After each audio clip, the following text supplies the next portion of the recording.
Hi. The two sites I had were WordSift and ToonDoo. And the first one, WordSift, I've actually seen before just from watching the Wizard of Apps video. I checked out some of the sites that they mentioned in that when I watched it last week, and this was actually one of them. Um, it's a really cool site. It uses keywords from a text that you input yourself and connects them into a visual resource on the web called the WordSift. And it's kind of a way to support comprehension either before reading or during reading, after reading, anything, but in a visual way.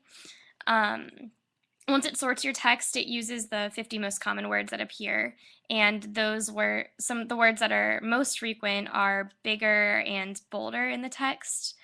Um, those words that are most frequent are also entered into a Google image search that shows up at the bottom of the page. And it enters the most common word into the visual thesaurus, which I had actually never seen a visual thesaurus until last week when Dr. Mesmer came in to Katie's class and showed it to us. And I think this is such a cool way to look up words in like a visual thesaurus and visual dictionaries and stuff like that. As a visual learner, it's really, really helpful to have stuff like this. Um, it also enters into your little search bar at the bottom all of the sentences where that most common word appears. And if you click right on the sentence, it'll go into the full text view, so that if you want to see how it's used in the context of your entire text, then you can click on that and see it. It also has word lists available by the content area. So let's say you input something like Martin Luther King's I Have a Dream speech, and then click on the content area social studies. It'll highlight all of the words in a speech that would normally come up on an average social studies word list, or you can click science or math or anything like that. So it's kind of just a neat way to organize the words. You can also organize them alphabetically or with the most common word to the least common or least to most. All these different ways of organizing them, whichever way suits you better. You can also create a custom word list and just input your own words. And make your own word sift, or you can create your own workspace, which I thought this part was really cool.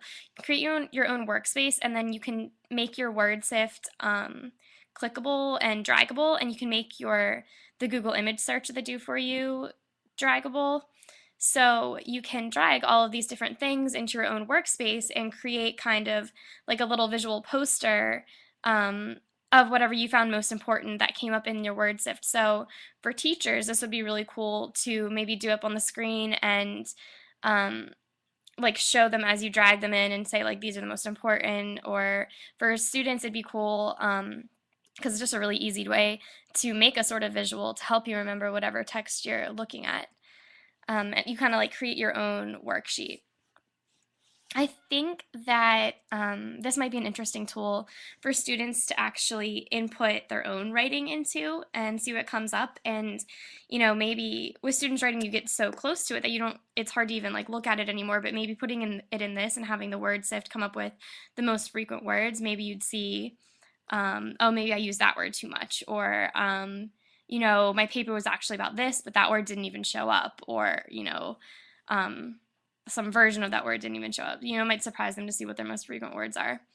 Um, it could also be a cool thing to use for a presentation as a supplement for the given text. I can see students using this to sort of analyze the important elements in the text and to use it as like a visual representation of a summary of some sort, kind of like having a note card in front of them, but instead having the word sift. The second one was ToonDoo, and this site is so cool. I had never used it before, but it makes cartoons either like just for fun or for an assignment in school, and they have tons of different types of people you can use: animals, props, landscapes, speech bubbles, everything. And one really cool thing about it is that once you make a bunch of the cartoons, you can also publish them into a whole book that has pages you can flip. So, it's a way to compile all of your work into like a little cartoon book.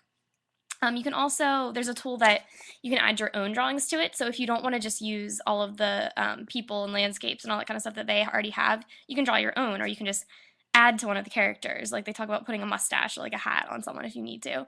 Um, so that's really cool. And you can, it's really fun. It's colorful. It's um, definitely different. And I can really see students loving this as a way to make writing a lot more fun. Um, the only thing I didn't really like about the site is that I don't think you can add sound to the cartoons. Um, and I thought that would be really awesome if you could, but I mean, maybe I couldn't figure it out. There's a lot of stuff on the site, so I tried to get to as much as I could, but I don't think that's an option. But if it is, I definitely want to try and figure that out too. I tried to make my own cartoon, and it's really really easy. It's very user friendly. I thought that I would have trouble with it, but it was really simple. Um, the first thing I really thought about when I saw this was I feel like it's something Linda Rife would love. I was remembering her article about drawing as thinking and how she really emphasizes how some students do so much better making visual representations of what they're thinking instead of just, writing it down right away. Students could even share their cartoons with others in the class.